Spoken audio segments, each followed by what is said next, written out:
بسم اللہ الرحمن الرحیم والحمد للہ رب العالمین والصلاة والسلام علی سید المرسلین وعلی آلہ وصحبہ اجمعین، اما بعد۔ محترم ناظرین کرام، احکام دین کا پروگرام لے کر حاضر ہوں۔ آپ کے سوالوں کے جواب کتاب و سنت کی روشنی میں پیش کروں گا۔ تو آئیے، آج کے کچھ سوالات ہیں لیکن عام طور سے ان کا تعلق قرآن مجید کی تلاوت وغیرہ سے ہے، لہذا ان کی تفصیل میں آپ کو پیش کرتا ہوں۔ آج پہلا سوال اس میں یہ ہے کہ کیا قرآن مجید کی تلاوت یا قرآن مجید پڑھنا اس حال میں بھی درست ہے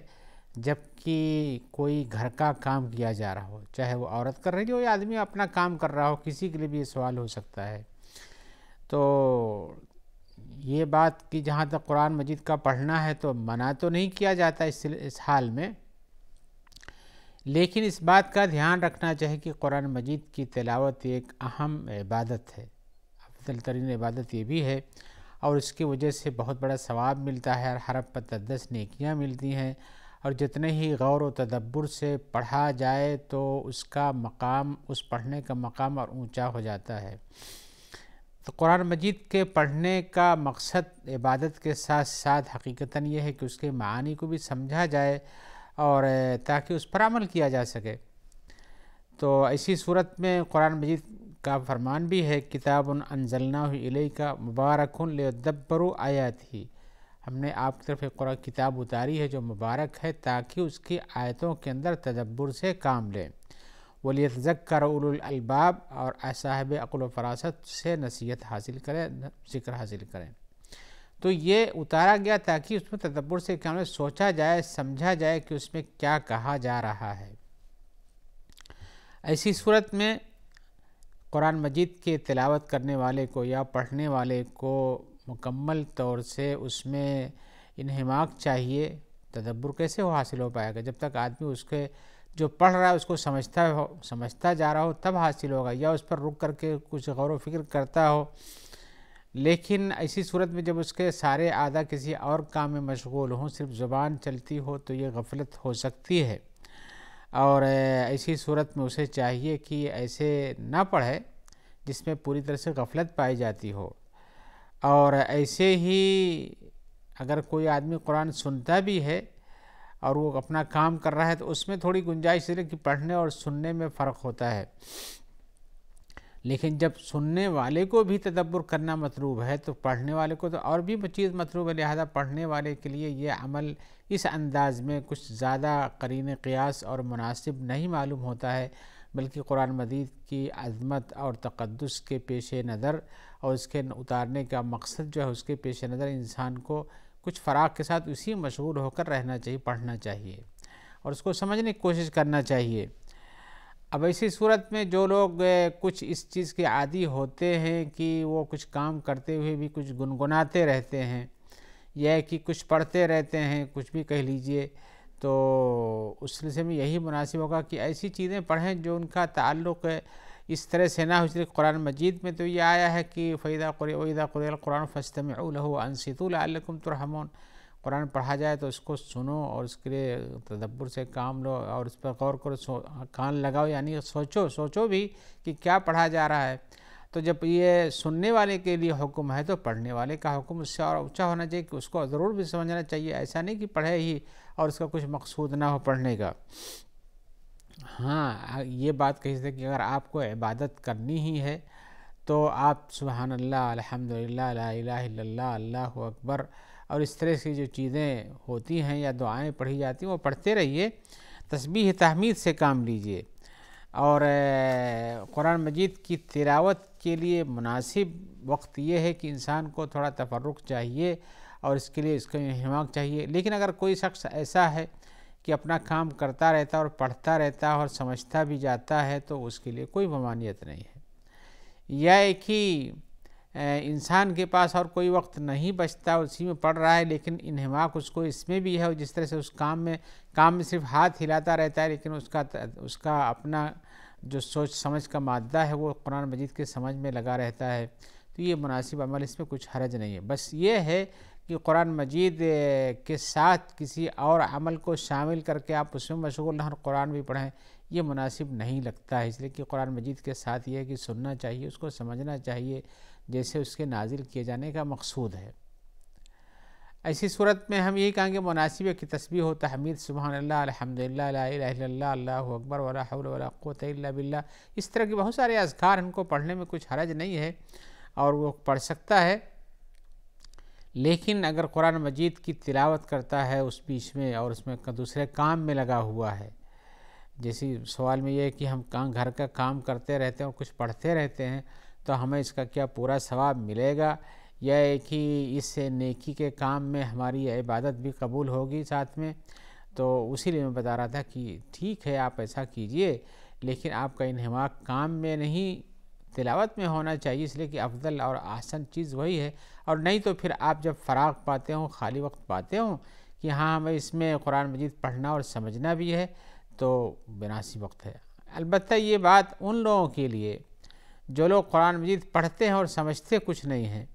اس زبان سے اجنبی ہیں، اس زبان کے بارے میں معلومات نہیں ہے، تو اگر ان کو اپنے اسی انداز میں اس میں منہمک ہو کے پڑھتے رہتے ہیں اور کام بھی چلتا رہتا ہے، یعنی توجہ ان کی قرآن مجید کے الفاظ کی ادائیگی اور درستگی پر ہے، اور وہ تجوید جیسے پڑھتے ہیں، یہ تجوید کوئی ضروری نہیں ہے، لیکن پڑھنے کا جو مناسب انداز ہے جس میں حروف صحیح ہوں، کوئی حرف کھا نہ لیتا ہو پڑھتے پڑھتے، چھوڑ نہ دیتا ہو، انہماک کر پڑھنے میں ہے تو کچھ حرج نہیں ہو۔ لیکن اصل مقصد جو تھا اتارے جانے کا وہ تو سمجھنا اور اس پر عمل کرنا تھا، اور جس کو سمجھنا حاصل نہیں ہے تو اس کے لیے صرف پڑھنا اگر ہی ہے تو بھی پڑھنے کے لیے اگر خالی وقت نکال کے بیٹھے اہتمام کے ساتھ پڑھے تو اس کی حیثیت اور ہے، اور اگر اپنے کاموں میں مشغولیت رکھتے ہوئے پڑھے، دوسرے کام میں پوری طرح سے جی لگا رہا اور اس کام میں بھی جی لگا رہا ہو تو یہ دو کام ایک ساتھ نہیں ہو پاتے ہیں۔ اس لیے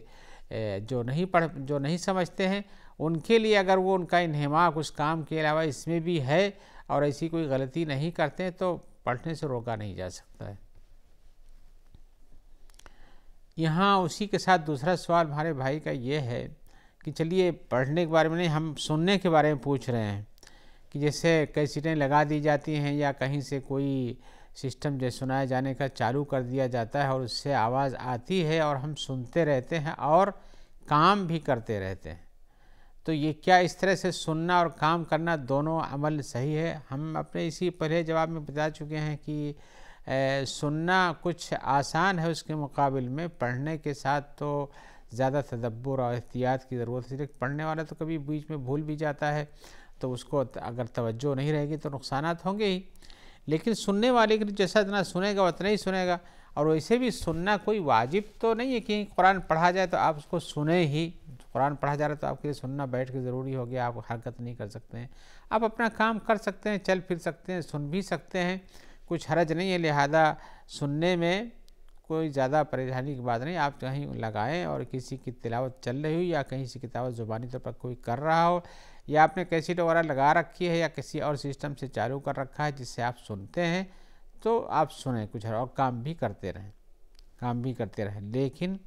ایک بات کا دھیان رکھنا چاہیے کہ حالت نماز میں تو قرآن مجید کا سننا واجب، اس کے ساتھ اور کچھ نہیں کرنا چاہیے،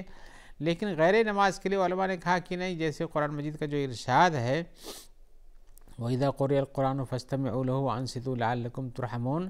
گرچہ کہ اس میں تعین نہیں کی گئی ہے کہ نماز کی حالت ہی کے لیے، لیکن کچھ علماء نے کہا کہ نماز کی حالت کے لیے ہے، یعنی حالت نماز میں جب قرآن پڑھے جائے تو جیسے سنو۔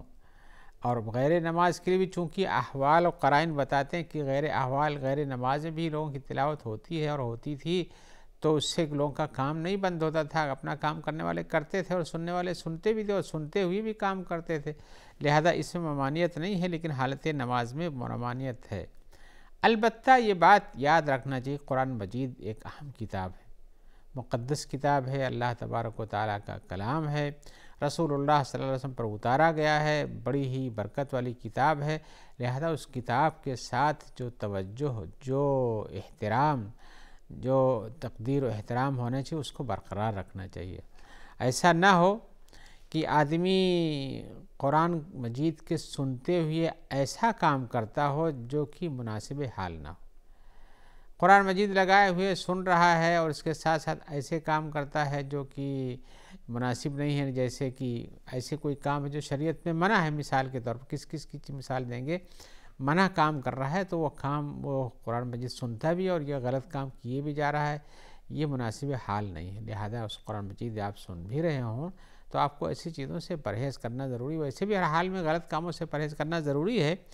لیکن اس حال میں کہ جس سے قرآن مجید کے سننے کے ساتھ ساتھ آپ کی لہو لعب بھی ظاہر ہوتی ہو اور آپ اس میں مداخلت کرتے ہو اپنے غلط کاموں سے یا آوازوں کے ذریعے سے، تو یہ مناسب نہیں۔ قرآن مجید کا فرمان ہے کہ مشرکین کہتے تھے لا تسمعوا لهذا القرآن والغوا فيه لعلكم تغلبون، کہ اس قرآن مجید کو سنو نہیں اور اس میں لغو و لعب سے کام لو، کچھ آوازیں کرتے رہو، تشویش کرتے رہو تاکہ تم ہی شاید غالب ہو جاؤ، لوگ جو سن رہے ہیں وہ بھی نہ سن سکیں۔ تو آپ حالت سماع قرآن میں ایسے کچھ عمل سے جو مناسب حال نہ ہو، تشویش کرنے والا ہو، اس سے بچنے کی کوشش کرنا چاہیے۔ اور اس حال میں سننے سے بھی آپ کو صحیح معنی میں سننا تو نصیب نہیں ہوتا، خود بھی نہیں سنتے صحیح ڈھنگ سے، اور جو ہونا چاہیے اور کام بھی اس کے الٹا کر رہے ہیں، لہذا ایسے حالات سے بچنا چاہیے۔ یہاں ایک سوال پیدا ہو سکتا ہے کہ ہم بہت سی جگہوں پر جاتے ہیں اور وہاں قرآن مجید چالو کیا ہوا رہتا ہے اور وہ لوگ آوازیں آ رہی ہیں، لوگ اپنے کام میں مشغول ہیں، کوئی خرید کر رہا ہے، کوئی بات چیت کر رہا ہے، کوئی گھوم رہا ہے، اور بہت سی جگہوں جیسے مارکیٹوں کے اندر ہوتا ہے، تو کیا وہاں یہ کام درست ہے؟ تو کہیں گے بھائی ایسا اگر سننے والے کچھ ہیں سنتے ہیں تو ٹھیک ہے، لیکن اگر سارے کے سارے لوگ ایسے مشغول ہیں اپنے اپنے کاموں میں اور ان کے قرآن مجید کے پڑھنے جانے سے کوئی نسبت نہیں ہے، تو پھر اس کو بند ہی رکھنا چاہیے تھا۔ آپ حکمت کی باتیں چلائیں اور کچھ ایسی چیزیں کہروائیں یا تقریر کرائیں جو مناسب حال ہو، بلکہ یہ کہ قرآن مجید سنائیں اور وہاں سننے والے اپنے اپنے کام مصروف رہتے ہیں، انہیں کچھ فرق نہیں پڑتا ہے، تو اس سے احتیاط کر لینا ضروری چیز ہے، اس لیے کہ قرآن مجید کا ایک تقدس ہے، قرآن مجید کا ایک احترام، اس کی تعظیم ہوتی ہے، اللہ کا کلام ہے، اس میں ہمارے دین کا دستور ہے اور اس کی بڑی ہی اہمیت، سب سے اہم اور اونچی کتاب ہے دنیا میں، اور آپ اس کے سننے کے ساتھ ساتھ اس کے الفاظ کو دہرانے کے ساتھ ساتھ آپ ایسے کاموں میں رہیں، یا کہ لوگوں کو جس کام میں مصروف ہیں، جو سننے کے موڈ میں نہیں ہیں، جو سننے کے لیے آئے بھی نہیں ہیں، آپ ان کے اوپر زبردستی اس کو تھوپ کے چلائیں، یہ مناسب عمل نہیں۔ اور اسی طرح سے ایک سوال دوسرا ہے، وہ اس میں پوچھا گیا ہے، یہ کسی خاتون کا ہے، وہ پوچھتی ہیں کہ قرآن مجید میں تو بہت ساری آیتوں کے اندر حکم یہ مردوں کو دیا گیا ہے، مردوں کو دیا گیا ہے، تو کیا اس میں عورتوں کو بھی شمار ہوتا ہے یا نہیں ہوتا ہے؟ ان کے سوال کا ایک ٹکڑا اور بھی ہے لیکن وہ مستقل بالذات ہے، وہ یہ ہے کہ کیا نیک بخت عورت ان 7 لوگوں میں شامل ہوگی جو عرش کے سائے کے نیچے سایہ دیے جائیں گے اس دن، جبکہ کسی کو سایہ نہیں ملے گا؟ لیکن آئیے ہم پہلے سوال کا جواب دیتے ہیں کہ کیا ہر وہ آیت جس میں مردوں کو تذکرہ کیا گیا، مردوں کو حکم دیا گیا، ان کی کامیابی بیان کی گئی، ان کی ناکامی بیان کی گئی ہے، یعنی مردوں سے متعلق الفاظ اس میں استعمال کیے گئے مذکر کے لیے، تو کیا اس میں عورتیں بھی شامل ہوتی ہیں؟ تو اس کا جواب مختصر ایک کامل جواب یہ ہے کہ قرآن مجید کے اندر جہاں جہاں خطاب کیا گیا ہے مردوں کو،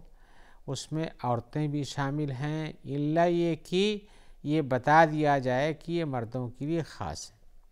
یا حدیث شریف میں اس کی توضیح کر دی جائے کہ یہ مردوں کے لیے کام خاص ہے، اور جہاں جہاں عورتوں پر خطاب ہے اس میں مرد بھی شامل ہیں اس کام میں، الا کہ بتا دیا جائے کہ یہ صرف عورتوں کے لیے ہے، مرد اس میں شامل نہیں ہے۔ اب اس قاعدے کلیہ کو آپ جان کے رکھیں گے تو آپ کو کوئی اشکال نہیں پیدا ہوگا کہ سب اللہ کا حکم چاہے مردوں کو خطاب کرتا ہو، مخاطب کرتا ہو، چاہے عورتوں کو مخاطب کرتا ہو، یہ سب کے لیے ہے، لیکن جہاں کہہ دیا گیا کہ یہ مردوں کے ساتھ خاص ہے تو اس پہ عورتوں کا وہ دوسرا حکم ہوتا ہے، یا جہاں کہہ دیا گیا کہ یہ عورتوں کے ساتھ خاص ہے تو مردوں کا دوسرا حکم ہوتا ہے۔ اور اس طرح سے یہ الگ بات ہے کہ قرآن مجید میں اکثر و بیشتر خطاب مردوں کے ساتھ آیا ہوا ہے، مردوں کو مخاطب کیا گیا ہے۔ اس کی وجہ یہ ہے کہ اہل عرب ویسے بھی عورت کا تذکرہ بکثرت کرنا، ان کو خطاب کرنا یہ معیوب سمجھتے تھے، لیکن ان کے احکام میں عورتیں بھی شامل ہوتی تھیں، خطاب مردوں کو کیا جاتا تھا، اور سب کے لیے ہوتا تھا۔ حدیثوں کے اندر بھی آپ یہی دیکھیں گے، لیکن کچھ جگہیں ایسی بھی ہیں قرآن مجید کے اندر یا اور حدیثوں کے اندر جہاں عورتوں کو کہا گیا ہے یا ان کے وہاں مؤنث کا صیغہ استعمال کیا گیا ہے، لیکن اس حکم میں بھی شامل ہے۔ مثال کے طور پر یہ قل اعوذ برب الفلق میں ہے من شر النفاثات فی العقد، اور گرہوں میں پھونکنے والیوں کی برائی سے، ان کی تکلیف سے۔ تو پھونکنے والیوں کو یعنی جو جادو کرتی ہیں مراد یہ ہے۔ تو یہاں عورتوں کا تذکرہ ہے، ہو سکتا ہے کثرت سے عورتیں ہی یہ کام کرتی رہی ہوں گی، لیکن اس حکم میں مرد بھی شامل ہے۔ ایسی جو آدمی مرد کرتا ہو یہ کام وہ بھی برا ہے، اس کے بھی شر سے پناہ مانگا جاتا ہے۔ تو یہ نفاسات ہی نہیں، نفاسین بھی اس میں شامل ہیں، یعنی عورتیں بھی اور مرد دونوں شامل ہیں، ان کی برائی سے پناہ مانگنا صحیح ہے۔ اور ایسے ہی قرآن مجید میں کہا گیا والذین یرمون المحصنات، جو لوگ تہمت لگاتے ہیں پاک دامن عورتوں کو، المحصنات کے معنی پاک دامن عورتیں ہوتی ہیں، تو ثم لم یاتوا باربعۃ شہداء فاجلدوہم، پھر وہ لوگ گواہ نہ لا سکیں تو ان کو کوڑے مارو۔ تو یہاں پاک دامن عورتوں کا تذکرہ کیا، لیکن اگر کوئی پاک دامن مرد کو بھی تہمت لگائے تو اس پر بھی یہ حکم لگتا ہے، وہ بھی اس میں یعنی مردوں کا حکم بھی اس میں شامل، ان پر بھی تہمت لگانا درست نہیں ہے۔ اور ایسے ہی خلاصہ کلام یہ ہے کہ مردوں کے لیے جو حکم آیا اس میں عورتیں بھی شامل ہیں، اور عورتوں کے لیے جو حکم آیا اس میں مرد بھی شامل ہیں، الا ایک کی تخصیص کر دی جائے کہ یہ حکم مردوں کے لیے ہی ہے اور عورتوں کا الگ حکم ہے، اور عورتوں کے لیے ہی ہے مردوں کا الگ حکم ہے، تو پھر وہ چیز الگ ہو جاتی ہے۔ مثال کے طور پر مردوں کے تذکرے میں جو آیا ہے قد افلح المؤمنون، سورہ مومن کی صورت پڑھتے جائیے، اور بہت سارے احکام میں یہی ہے کہ اللہ تعالیٰ مردوں کا تذکرہ کرتے ہیں خطاب میں یا کہ حدیثوں میں بھی ہے، لیکن کیا عورتیں کامیاب نہیں ہوں گی؟ عورتیں بھی کامیاب ہوں گی، تو اس حکم میں عورتیں بھی شامل ہیں۔ اور اسی طرح سے اللہ کا فرمان ان الذین یتلون کتاب اللہ، بلا شبہ وہ لوگ جو اللہ کے کتاب کی تلاوت کرتے ہیں وہ لوگ، یعنی واقاموا الصلاۃ، اور نماز قائم کرتے ہیں، وانفقوا مما رزقناہم سرا وعلانیہ، اور جو کچھ ہم نے دیا اس میں سے کھلا یا کہ چھپا کے خرچ کرتے ہیں، یرجون تجارۃ لن تبور، وہ امید رکھتے ہیں ایسی تجارت کی، ایسے بیع و شراء کی جس میں کوئی ان کو گھاٹا ہونے والا نہیں ہے۔ گرچہ کہ اس میں اس آیت میں خطاب مردوں کو کیا گیا، ان کو مردوں کا تذکرہ چل رہا ہے، لیکن اس حکم میں عورتیں بھی شامل ہیں، لہذا جہاں جیسے خطاب ہے اس کے معنی ہوں اگر تخصیص پائی جاتی ہے تو روکا جاتا ہے، ورنہ سب کے اندر شامل ہوتے ہیں۔